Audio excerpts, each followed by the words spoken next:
Milos doing? He's doing good. I mean, he's not going to practice today, so he won't play tomorrow. Would be the answer. But I think he's pretty close. Yeah. And Health-wise, then everybody else. Luke is out too.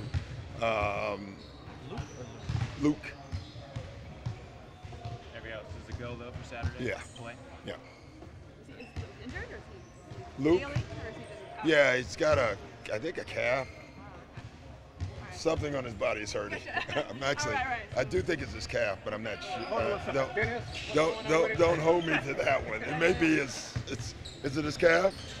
It's something on his legs. Okay. Yeah, it's not bad, but it's too early to take a chance. Do you think Milos will come back at all in the preseason at this point? I hope so. Yeah.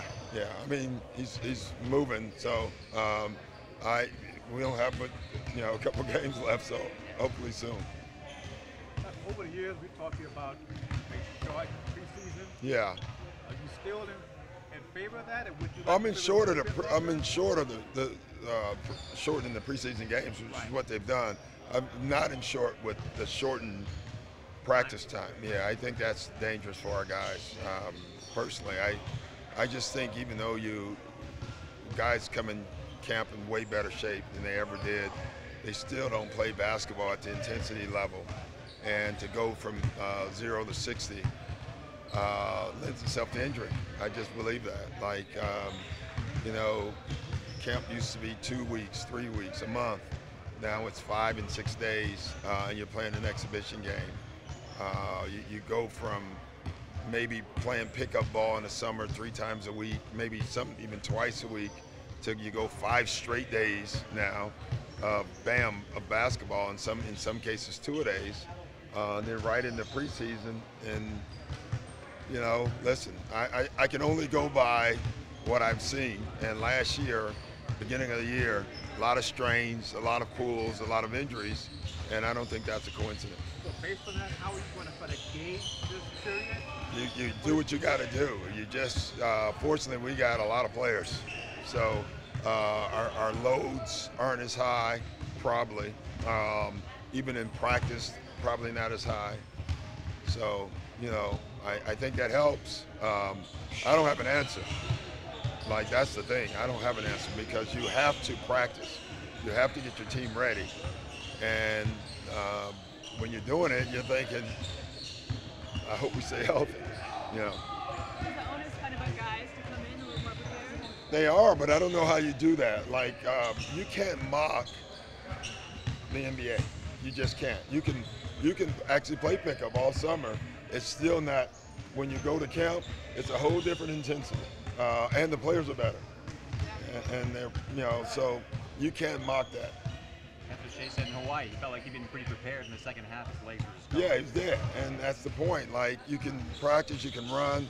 I mean, I had a couple injuries in my career, and I worked my butt off, and I knew I was in great shape. And then the first 3 minutes of the real game, I was out there dying because adrenaline burns energy too, and you don't have a lot of adrenaline when you're working out by yourself. So. Coach, what are you looking for your team to improve on these next 2 weeks prior to the season starting? I didn't hear you. I said, what are you looking for your team to improve on within these next 2 weeks prior to the season Just continuity, really. I mean, I like where we're at. I like what we're doing.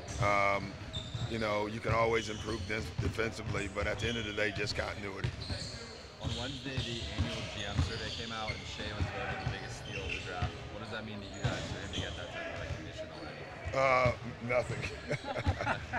It really does. I'm being honest. Like, that's great. It means that our staff did a good job of finding a player, but it's not. Like I tell everyone, the draft day is a number. It's what you do the rest of your career is really what defines. And I think Shea's play hopefully will make all those GMs very smart, because I think it will, but he hasn't yet. But it will. I mean, Shea's terrific. Like, he's got a chance to be really special, but having a chance of being special and being special, that's 2 different things. So. Sunday's game was all about giving the vets a lot of time. Wednesday, some of the young guys. What's tomorrow? Is there an emphasis on? No, just both. I'm going to do a little bit of both. No matter how the game is going, I'm going to play the young guys. I'm going to play the vets. I'm going to play them together. we have so many different combinations that we can try out there, and we're going to use them all. I mean, obviously it was a real game. There's no way the combination that I'll play tomorrow I would do in a real game, but that's what exhibition season is for, to do some of that. And it's also, like what Brad was talking about, it's another way of giving guys rest, not playing them 35 minutes in the exhibition game. Are you planning on resting other veterans tomorrow again? We may. We're going to win one of the 2 games, but we're not sure yet which one. Do you think, into the preseason game, do you think some of the younger players anyways feel the importance, not the importance, but the pressure of that rivalry game, I guess you'd say? I have no idea. You know, I'm sure that's natural, but I may have to convince them that you don't get a win for it. Doesn't count. But listen, I think whenever you play, even exhibition games, you should try to win the game. And it doesn't really matter like who you have on the floor. You know, I watched the Laker game last night, and at the end of the game, LeBron was on the bench. They still wanted to win. You know, so I don't think unless sports has changed or the game has changed, and it has in some ways, you should always want to win. You had such a history of LeBron in the East. Yeah. Does it take some getting used to see him in purple and gold? No, I'm pretty. When I see him, you know, he can't disguise. Like there's LeBron. You know, like you make no mistake about that. You know, he's not going to slip into anywhere. You know, I don't even think LeBron can slip into a restaurant. You know, there's LeBron. There's no doubt. It's like OJ with the stocking cap. Yeah, you knew that was OJ, right? Yeah, so. He has a big hand too. Yeah, that's true. But you see him go from one conference to the next. Yeah, it's different. Yeah. It's no doubt. I mean, and it'll be interesting to see how that goes. But LeBron is LeBron. LeBron has played well against the East, and he's played well against the West. So he's going to continue. LeBron is not.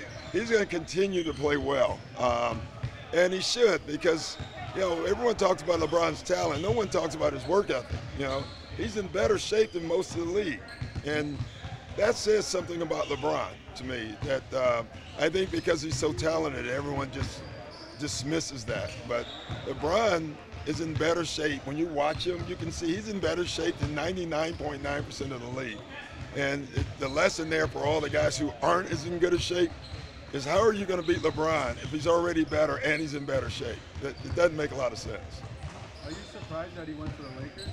I don't care one way or the other, so I didn't like wake up and say, oh my God, I'm shocked or anything like that. So honestly, I could care less one way or the other. What are your thoughts on him becoming an incredible social presence nowadays? He's always been an incredible social presence, you know. LeBron has overachieved in his career, you know, because I don't think anyone has come in with the billing ever in sports, in basketball, with the billing of him. So he was set up not to succeed. Like, there's no way he was going to outdo what everybody thought he would do, and he has done that. And then he's never had an off-the-court issue, ever, nothing. And then he goes past that and he does all these things off the floor. He speaks up when he should speak up. Like, I don't know if there's been a better role model. He's been great. He's been great. And he's more than an athlete.